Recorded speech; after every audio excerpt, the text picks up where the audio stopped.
Hi, Saleem vlog എന്നാണ്. ഇന്ന് mutton pulao എങ്ങനെ ഉണ്ടാക്കാം എന്നുള്ളതാണ് എൻ്റെ വീഡിയോ. നമുക്ക് വീഡിയോയിലേക്ക് പോകാം. മട്ടൻ പുലാവിനുള്ള മട്ടൻ റെഡി ആയിട്ടുണ്ട്. 300 ഗ്രാം തൂക്കമുള്ള ഒരു പീസ്, അങ്ങനെ 3 പീസ് നമ്മൾ റെഡിയാക്കിയിട്ടുണ്ട്. ഒരു കുക്കർ എടുത്തിട്ട് അതിലേക്ക് വലിയ ഉള്ളി അരിഞ്ഞിട്ട് വെളുത്തുള്ളി ചതച്ചിട്ട് മസാലകൾ ഗരം മസാല ഒക്കെ ഇട്ട് ഓരോ മസാലകൾ ഞാൻ കാണിച്ചു തരാം. അതുപോലെ ഇട്ടതിന് ശേഷം പിന്നെ നമ്മൾ കഴുകി വെച്ച മട്ടൻ്റെ പീസ് നമ്മൾ ഈ കുക്കറിലേക്ക് ഇട്ട് കൊടുക്കണം. ഇതുപോലെ ഓരോ പീസും ഇങ്ങനെ എടുത്തുകൊണ്ട് നമ്മൾ കുക്കറിലേക്ക് ഇങ്ങനെ വെക്കണം. വെച്ചതിന് ശേഷം ഇതിലേക്ക് പാകത്തിനുള്ള വെള്ളം ഒഴിച്ചു കൊടുക്കണം. ഒരു 3 ഗ്ലാസ് അരിയാണെങ്കിൽ ഒരു 4.5 ഗ്ലാസ് വെള്ളം ഇതിലേക്ക് ഒഴിച്ചു കൊടുക്കണം. ഉപ്പ് പാകത്തിന് ചേർത്ത് കൊടുക്കണം. വെള്ളം ഇതിലൊഴിച്ച് കഴിഞ്ഞ് ഇനി കുക്കറിൻ്റെ മൂടി കൊണ്ട് നന്നായിട്ട് മൂടി ഇതിനെ സ്റ്റൗവിൽ വെച്ച് കത്തിക്കണം. അതിനിടയിൽ നമ്മൾ ഇവിടെ അരി എടുത്തിട്ടുള്ളത് ഇന്ത്യ ഗേറ്റ് അരി, പിന്നെ സിനാര അരിയൊക്കെ നമുക്ക് എടുക്കാം. അത് നന്നായി കഴുകി കുറച്ച് വെള്ളത്തിൽ അവിടെ മാറ്റി വെക്കണം. കുക്കറിലിട്ട മട്ടൻ വെന്ത് പാകമായിട്ടുണ്ട്, കോരി വെച്ചിട്ടുണ്ട്. മട്ടൻ കിടന്ന് വന്ന വെള്ളം നമ്മൾ മാറ്റി വെച്ചിട്ടുണ്ട്. ഇനി ഒരു ചെമ്പിൽ ഉള്ളി, വെളുത്തുള്ളി, മുളക് ഇതുപോലൊക്കെ ഉള്ളത് ഒന്ന് ഫ്രൈ ചെയ്തതിന് ശേഷം വെന്ത മട്ടന് ഇതിലേക്ക് ഇട്ട് കൊടുക്കണം കേട്ടോ.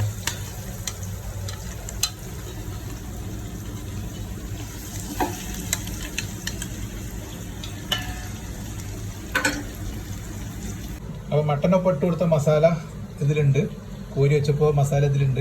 അപ്പോൾ അത് ഫുള്ളായിട്ട് ഇട്ട് കൊടുക്കേണ്ട ആവശ്യമില്ല, കാരണം നമ്മൾ ഫ്രഷായിട്ട് വേറെ മസാലയിൽ ഇപ്പം ഇനി മാറ്റിയിട്ടുള്ളത്. ഫ്രഷായിട്ട് വേറെ മസാല ഇട്ട് എടുത്തിട്ടുണ്ട്. മട്ടൻ വേവിച്ച വെള്ളമാണ്. അപ്പോൾ അരി എത്ര ഗ്ലാസ്സാണ് അതിനനുസരിച്ചിട്ട് നമ്മൾ ഇത് അളന്നിട്ട് ഇതിലേക്ക് ഒഴിച്ചു കൊടുക്കണം.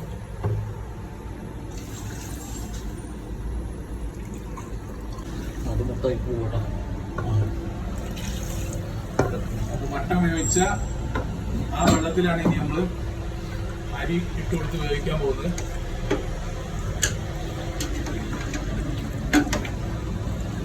ഈ വെള്ളം തിളക്കണതിന് ശേഷമാണ് നമുക്ക് അരി ഇട്ട് കൊടുക്കേണ്ടത്. അപ്പോൾ മട്ടൻ്റെ കൂടെ വെള്ളം തിളച്ച് വന്നിട്ടുണ്ട്. ഇനി നമുക്ക് ഇതിലേക്ക് അരി ഇട്ട് കൊടുക്കാം.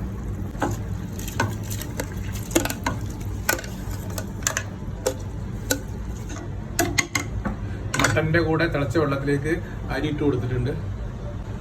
ഇനി ഇത് കുറച്ച് കൂട്ടി വെച്ച് ഇതിൽ കിടന്ന് തിളക്കണം. പിന്നെ അരിൻ്റെ വേവും പാകമൊക്കെ നോക്കണം. മൂടി വെക്കാം.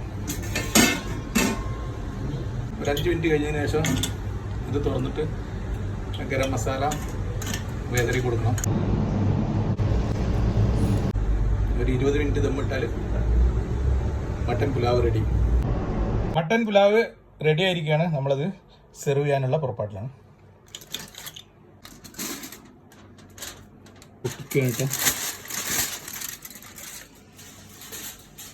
വാ, അടിപൊളിയായിട്ടുണ്ട്. നല്ല വെന്തിട്ടുണ്ട് മട്ടൻ.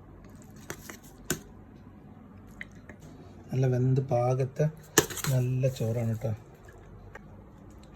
ഇതാ ഞങ്ങളിപ്പോൾ 3 ആൾക്ക് ഞങ്ങളിവിടെ സെർവ് ചെയ്തിട്ടുണ്ട്. കഴിച്ചു നോക്കാം.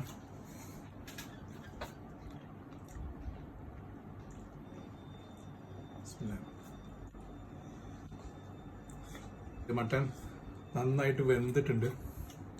ഇതുപോലെ വെന്താൽ കഴിക്കാൻ നല്ല ടേസ്റ്റാണ്. അപ്പോൾ എൻ്റെ ഈ വീഡിയോ നിങ്ങൾക്ക് എല്ലാവർക്കും ഇഷ്ടമായിട്ടാണെന്ന് വിചാരിക്കുന്നു. വീഡിയോ ഇഷ്ടമായാൽ ലൈക്ക് ചെയ്യുക, ഷെയർ ചെയ്യുക, സപ്പോർട്ട് ചെയ്യുക. അടുത്തൊരു വീഡിയോ വരുന്നവരെ എല്ലാവർക്കും നമസ്കാരം.